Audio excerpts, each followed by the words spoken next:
hata kama amepiga vijana risasi. Ndio. Risasi si sisi tunanunua. Ndio.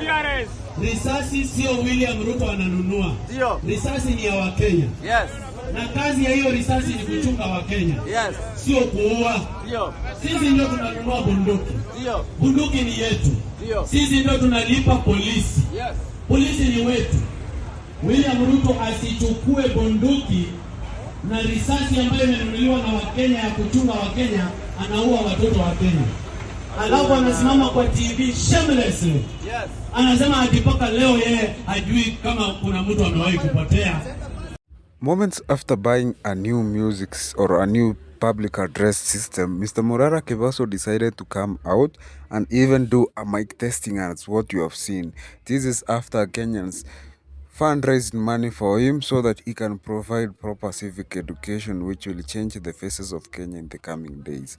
We have seen a very heated political environment in Kenya the last few days, and it has had a lot of challenges, tragedies, and even more in the coming days is expected. As of now, as Ruto is in China, many people have come out to condemn Mr. Ruto and even say that this is one of the most corrupt government we have ever seen, and the corruption has gone far that even the citizens of Kenya have been enraged, and they can be seen even hurling insults to officials in the public. Like we saw in another clip, a very frustrated Kenyan was saying badly of the president and his family. They are saying that the president is now taking Kenya as his personal property.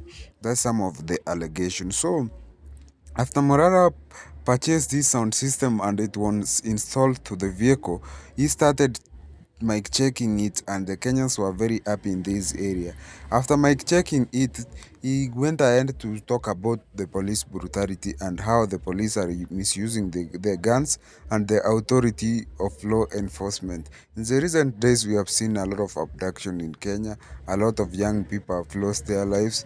A lot of people are not known where they are, and they were abducted with people who were using unmarked vehicle in this government. This is the worst I've ever seen in my life as a Kenyan, and sometimes it's really traumatizing seeing parents on media saying that their children were kidnapped and taken away. He went ahead to say that indeed this is the taxpayers' money which is being wasted, and Ruto is doing bad in this. Even now, as a Kenyan, you will feel very bad because the things which are happening in the country in the recent things are some of the things which, as a normal citizen, you will say that indeed these are the bad things I've ever seen in my life. They are haunting, they are dramatizing, and it's something which you feel like, this is bad. This is not what we want as Kenyans. This is not what we expect as Kenyans. This is not the governance we want. Under the new constitution, Kenya is supposed to be an heaven, not what we are going through where politicians are displaying opulence, first-class chest, means big mansion, yet the money which is allocated for public uses, for example, bursaries for education, is being misused.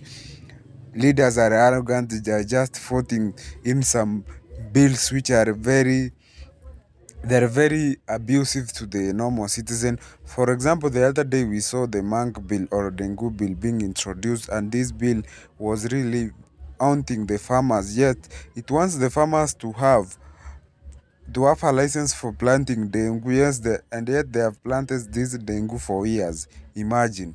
So Mr. Morara is still out here to fight this for good governance, civic education, and he has been even joined hand by a lot of Kenyans. In the other day, we saw Mr. Morara Kevaso expose a lot of things and a lot of bad roads. Wamekuwa kikula pesa, wanaficha wa Kenya vile mali ya umma inaibiwa.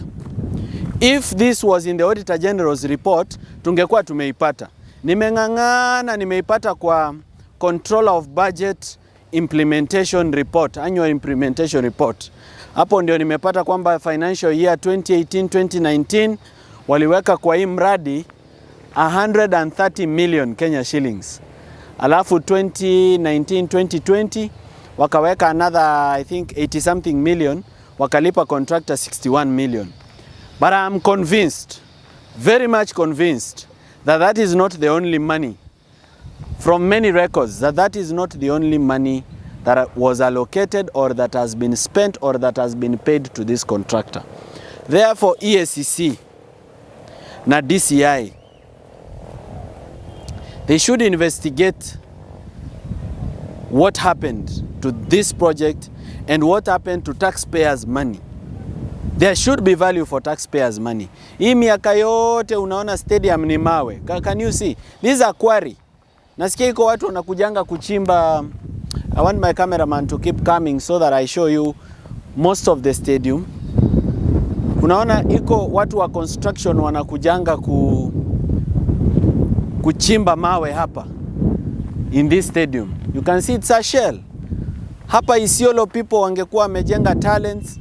The youth wangekuwa na furahia hii stadium. It would be available for national events. Angalia. Ng'ombe na mbuzi wanakula nyasi kwa stadium. Yeah? So there is so many conflicting reports. Some people say the money that was allocated was 384 million. Others say 600 million. Others say 900 million. The only source of truth should be the Auditor General's report. And it is missing.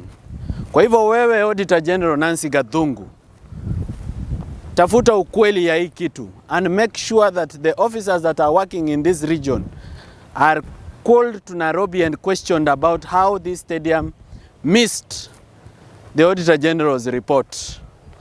Ona, hizi ni mbuzi. Hizi ni mbuzi zinakula kwa stadium. Na stadium yenyewe hata nyasi haina. Yeah? Very sad situation.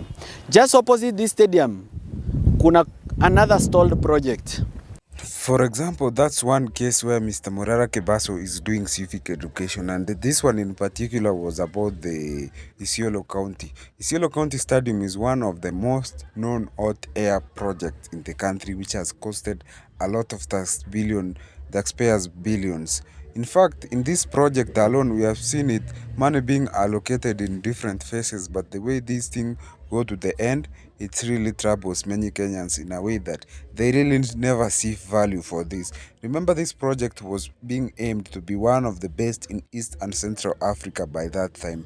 The stadium was to be Isiolo. Started in 2016, 2017. There, now it's almost 8 years later, and you can see that indeed this was just a hot air project.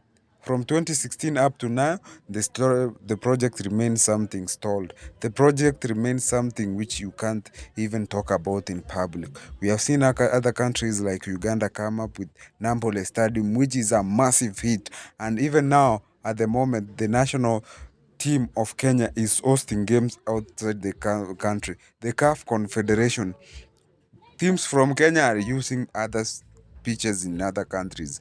What are we doing wrong as Kenyans? Where did we go wrong? And that's the big questions which you should ask ourselves, because it's really affecting many Kenyans indirectly. Many talents are going to waste. Many people are going to waste. Life is being wasted, or the money which has been wasted is going to be haunting Kenyans indirectly through taxes which are going to pay this debt.